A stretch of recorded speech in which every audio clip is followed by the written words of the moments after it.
Another day, another salang. Sagutin ko lang po ito, kalakas. Hindi na po ako nakakaihi.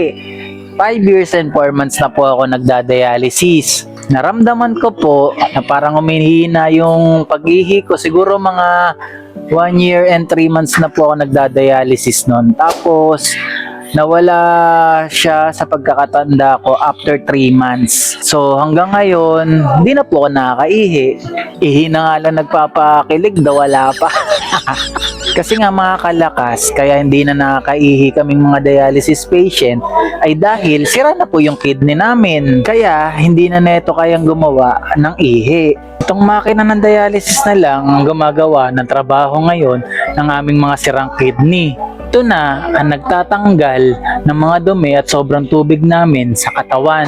Habang tumatagal sa dialysis, normal lang talaga na tuluyang mawala ang ihi kasi ang dialysis machine na ang pumapalit ng trabaho sa kidney namin.